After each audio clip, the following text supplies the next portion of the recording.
Good evening. I'm Paul Jess, Executive Director of the Florida Justice Association. Today is April 26, 2019. It's the end of the 8th week of the 2019 legislative session. Only one more week to go. As always, I'm not going to cover all the good and bad bills and amendments in this video. Please read the written legislative update report in your email for a complete list. The major action this week was on only two issues: the assignment of benefits issue and the dangerous instrumentality doctrine for special mobile equipment like front-end loaders.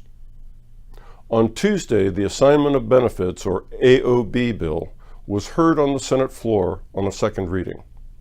Senator Cruz filed a good amendment that would have required premium reductions when insurance companies sell non-assignable or only partially assignable policies.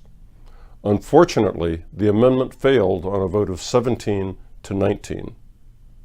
The next day, the bill passed on third reading and is now on its way to the governor. Although the bill improved a great deal as it went through the committee process, especially in that it does not change current law regarding auto glass, it also still has many flaws. The biggest problem with the bill is that it will require insurance companies to offer homeowners policies that preclude assignment of benefits, as well as policies that are partially or fully assignable. The bill also limits payment to contractors who take assignment for emergency repairs to only $3,000 or 1% of the home's value, whichever is greater. Governor DeSantis has already signaled that he intends to sign this bill into law.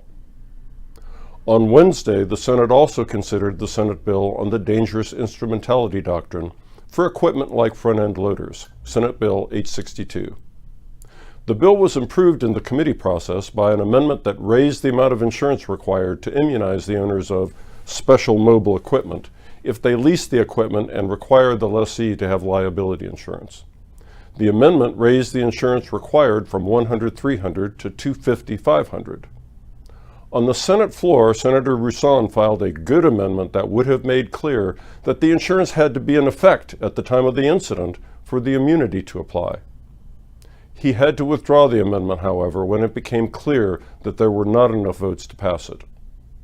On Thursday, the bill passed third reading and is also on its way to the governor. On the issue of auto insurance, time is running out.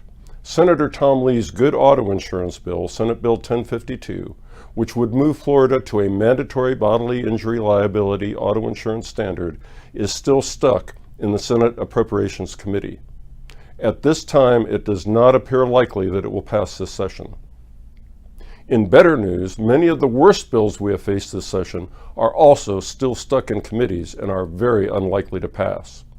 In that almost dead category is House Bill 17, that would affect evidence of medical damages at trial, an issue we call LIMP for limitations in medical payments.